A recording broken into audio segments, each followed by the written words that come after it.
Today, we're diving into a really fascinating thought experiment. We're taking this unique spiritual text, called the Divine Principle, and we're going to look at it through a very specific lens.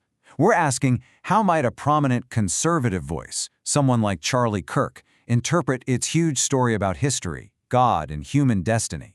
It claims to be a blueprint for civilization, so let's see how its ideas could line up with a call for a major cultural and spiritual comeback.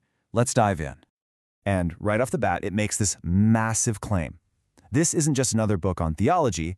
The source presents itself as the master blueprint for civilization.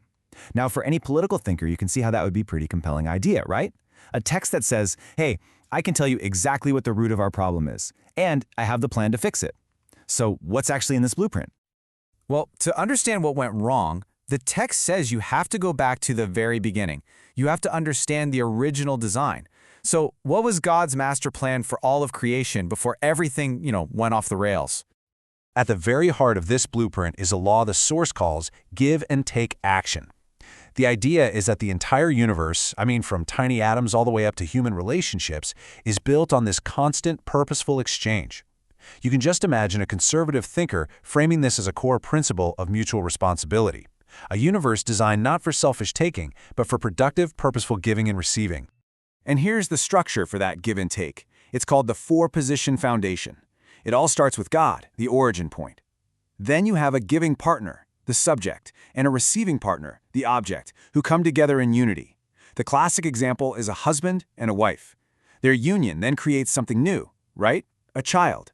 And that completes the foundation. This structure is presented as the universal pattern for harmony, placing the traditional family right at the center of everything. God's purpose for us was then laid out in what the text calls the three blessings. Number 1, be fruitful. Perfect your own character. Get your own mind and body united with God. Number 2, multiply. Go and create a true God-centered family. And number 3, have dominion. Take care of the world with love. The whole idea was to build heaven right here on earth, not just hope for it in the afterlife. Okay, so if that was the perfect plan, what on earth happened? This brings us to the central conflict of the whole story, the exact moment that humanity broke the blueprint. And this is where the source offers a pretty radical reinterpretation of a story we all think we know. It says the Garden of Eden story is symbolic. The tree of life wasn't a literal tree, it represented Adam. And the tree of the knowledge of good and evil, that was Eve. They themselves were the sources of God's life and love. So here it is, the crucial point.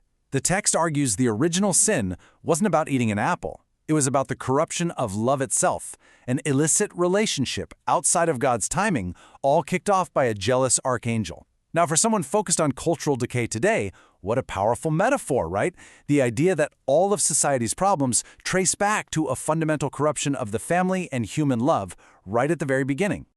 And that one act basically downloaded 4 root dysfunctions into humanity's software, what the text calls the 4 fallen natures.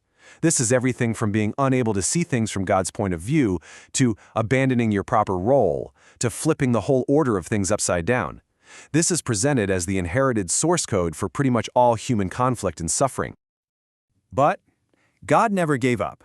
The source frames all of human history not as a series of random, chaotic events, but as one long, methodical, divine rescue mission. It's God's painstaking process to restore his original blueprint. And the key tool used in this rescue mission is called restoration through indemnity. It sounds complex, but the idea is actually pretty simple. To fix what was broken, you have to pay a price that reverses the original failure. It's like if you break your neighbor's window, you can't just say sorry. You have to actually work, earn the money, and pay to install a new one. You have to actively undo the damage. And you can see this pattern of indemnity play out across the entire Bible. The source describes God as basically rerunning the play with key people over and over. The first attempt failed with Adam's family. So, okay, reset. Try again with Noah. That foundation also crumbled. Then with Abraham, after 3 generations, a family-level foundation was finally set. With Moses, it got bigger, to the national level. All of it building toward one single moment, creating a solid foundation for the Messiah to finally come and fix everything. And that leads us to the most pivotal moment in history, the arrival of the Messiah. But the source makes a really provocative claim here, that the way his mission actually played out was not the original plan. According to this text, there were 2 paths. Plan A was for Jesus to be accepted, to marry, and to establish a physical, God-centered kingdom right here on earth, a literal restoration of society. But because humanity rejected him, history was forced onto Plan B, the cross.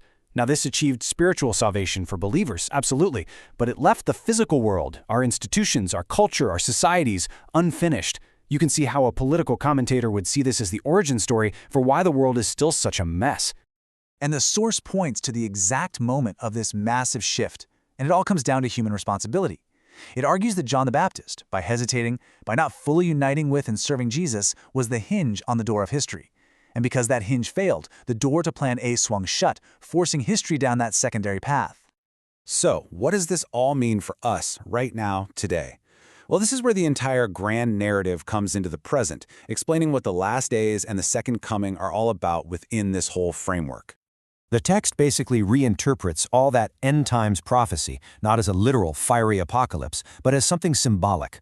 A new earth doesn't mean a new planet. It means a new way of governing things on this earth. Judgment by fire isn't literal fire, it's judgment by the word of God, which burns away all the lies. And coming on the clouds, that's interpreted as the Messiah appearing among a community of faithful, prepared people, right here on the ground. So, the logical conclusion of this entire argument is this. To complete the physical restoration that got interrupted 2,000 years ago, the second coming also has to be a person born on earth, and their mission? To finally establish the true family and build that tangible kingdom of heaven, fulfilling God's original blueprint once and for all. And so, the source material leaves us with this final, really challenging question.